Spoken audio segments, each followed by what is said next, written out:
So hi friends, నా పేరు సాయి. మీరు చూస్తున్నారు గెదలొంపు golden arms YouTube channel. So matter ఏంటంటే, మీలో చాలామంది మేము అంత ఎక్యురేట్గా ఆ చేపలను ఎలా పట్టుకుంటాం అనే దాని గురించి చాలా డౌట్స్ అనేవి ఉండే ఉంటాయి. వాటిని క్లారిఫై చేయడానికే ఈ వీడియో అయితే చేసాం. అలాగే మేము ఆ చేపలను పట్టుకునే ప్రాసెస్ చెప్పడంతో పాటు మేము వాటిని ఎలా పట్టుకుంటున్నాం అనే దాన్ని మేము ఇంప్లిమెంట్ చేసి కొత్త వీడియోతో మీకైతే చూపిస్తాం. అందుకే వీడియోని అయితే లాస్ట్ వరకు చూడండి. మేము చాలా ఇన్ఫర్మేషన్ అనేది షేర్ చేస్తున్నాం. అలాగే ఎవరైతే కొత్తగా నెట్ ఫిషింగ్ చేయాలనుకుంటారో వాళ్ళకైతే ఈ వీడియో చాలా బాగా ఉపయోగపడుతుంది. సో అటువంటి వాళ్ళు ఎవరైనా ఉంటే వాళ్ళకి ఈ వీడియో అయితే షేర్ చేయండి. సో లేట్ చేయకుండా వీడియోని అయితే స్టార్ట్ చేద్దాం. సో నేను ఇవన్నీ కూడా పాయింట్స్ రూపంలో తెలియజేస్తాను. సో జాగ్రత్తగా వినండి. ఫస్ట్ మనం తెలుసుకోవాల్సింది ఏంటంటే, సీజన్స్ గురించి తెలుసుకోవాలి. అదేవిధంగా ఆ సీజన్లో పడే చేపల గురించి తెలుసుకోవాలి. ఎందుకంటే ప్రస్తుతం మేమున్న సీజన్ అయితే కోయింగ్ చేపలు అనేవి ఎక్కువగా పడుతూ ఉంటాయి మా విలేజ్లో. అలాగే వీటిని బయట కంట్రీస్లో లేదా మన ఇండియాలోనే వేరే రాష్ట్రాల్లో ఈ చేపల్ని మొలెట్ ఫిషెస్ అని పిలుస్తూ ఉంటారు. సో అంతకన్నా ముఖ్యంగా మనకి ఈ చేపలకు సంబంధించిన బిహేవియర్ అనేది మనకు తెలిసి ఉండాలి. అంటే ఈ చేపలు సోలోగా ఉంటాయా లేదా గుంపులుగా వెళ్తాయా అనే దాని గురించి మనకు తెలియాలి. సో నన్ను అడిగితే ఈ చేపలు ఎప్పుడూ కూడా గుంపులుగానే ట్రావెల్ అవుతాయి. అలాగే నెక్స్ట్ పాయింట్ వచ్చేసి, ఈ చేపలను మనం ఎక్కడ పట్టుకోవాలి అనే దాని గురించి చూసుకున్నట్లయితే, ఇది వచ్చేసి మా గెదలొంపు కాలువ. ఇక్కడ రెడ్ కలర్లో మార్క్ చేసి ఉన్నాయి కదా, సో ఇవి వచ్చేసి మా ఫేవరెట్ స్పాట్స్ అన్నమాట. సో మేము ఎప్పుడు ఫిషింగ్ చేసినా ఇక్కడ చేపలు అనేవి పడుతూ ఉంటాయి మాకు. ఎందుకంటే ఈ సీజన్ దాదాపు 60 రోజుల పాటు ఉంటుంది. ఈ 60 రోజులు కూడా మేము డైలీ ఫిషింగ్ చేసినా సరే సో ఎప్పుడు కూడా చేపలు పడుతూనే ఉంటాయి ప్రతిరోజు. ఏదైనా ఒక బ్యాడ్ డే అయితేనే తప్ప మేము చేపలు లేకుండా వెనక్కి అయితే వెళ్ళాం. సో నేను ఇప్పుడు ఆ చేపల్ని ఎక్కడ పట్టుకుంటాం, ఎప్పుడు పట్టుకుంటాం, ఎలా పట్టుకుంటాం అనే దాని గురించి చాలా క్లియర్గా ఎక్స్ప్లెయిన్ చేస్తాను. జాగ్రత్తగా వినండి. సో ఇక్కడ ఒక ఫోటో కనిపిస్తుంది కదా, ఈ ఫోటోలో మీరు ఏం గమనించాలంటే, ఏవైతే రెడ్ స్పాట్స్ అనేవి ఉన్నాయో అవి వచ్చేసి ఆ చేపలు ఎక్కువగా ఉండే ప్లేసెస్ అనమాట. సో దీన్ని బట్టి మీకు అర్థం కావాలి. బోధులనే పిలుస్తారు మా సైడ్ అయితే. మరి బోధులు ఎలా ఫిషింగ్ చేస్తామనే దాని గురించి క్లిప్ అయితే చూడండి, చాలా డీటెయిల్గా చెప్తాను. సో ఇక్కడ చూపిస్తున్న క్లిప్లో ఏదైతే వాటర్ ఫ్లో ఉందో ఆ వాటర్ ఫ్లో సో మనకి బోధుల నుంచి అలాగే ఏదైతే పాటుకు వెళ్ళే ఆ వాటర్ ఫ్లో కూడా ఒకే జంక్షన్లో కలుస్తాయి. సో ఆ జంక్షన్లో ఈ చేపలు అనేవి ఎక్కువగా ఉంటాయి.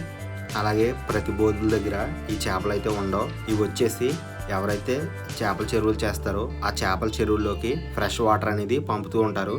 అలాగే పాత వాటర్ని బయటకు వదులుతూ ఉంటారు. ఆ చేపలకు సంబంధించిన మేత లేదా పార్టికల్స్ అనేవి ఈ వాటర్లో వచ్చి ఈ బోధుల్లో కలుస్తుంది. అలాగే ఈ బోధుల్లో నుంచి ఫ్లో సో మనకు పాటికి వెళ్లే వాటర్లో కలవడం వల్ల కాలువలో ఉండి చేపలు అలాగే ఈ బోధుల్లో ఉండి చేపలు అనేవి ఈ జంక్షన్ దగ్గర ఫామ్ అవుతాయి. సో ఫ్రెండ్స్, మీకు ఇక్కడ వైట్ కలర్ లో కనిపిస్తుంది కదా, సో ఇది వచ్చేసి మన నెట్ వేయాల్సిన ప్లేస్.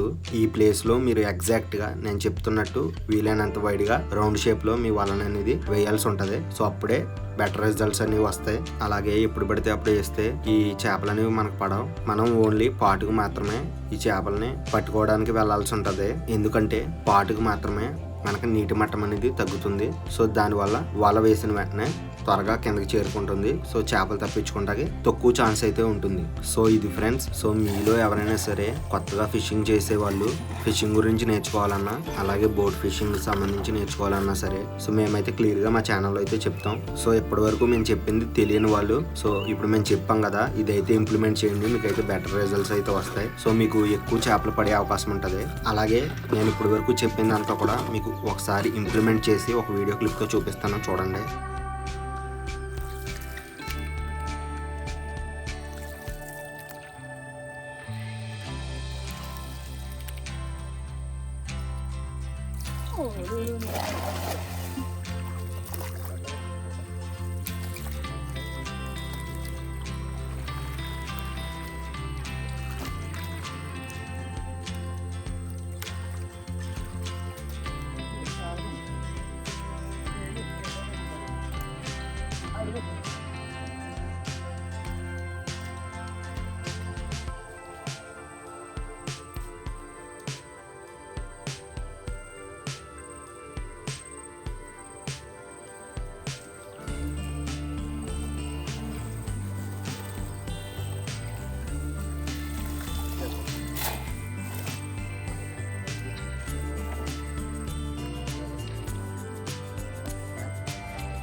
ఫ్రెండ్స్, మా ఛానల్లో వీడియోస్ కానీ మీకు నచ్చినట్లయితే please like, share and subscribe. అలాగే మా గెదల వంపు గోల్డెన్ ఆర్మ్స్ యూట్యూబ్ ఛానల్ని సబ్స్క్రైబ్ చేసుకుని బెల్ ఐకాన్ని యాక్టివేట్ చేసుకుని పెట్టుకోండి.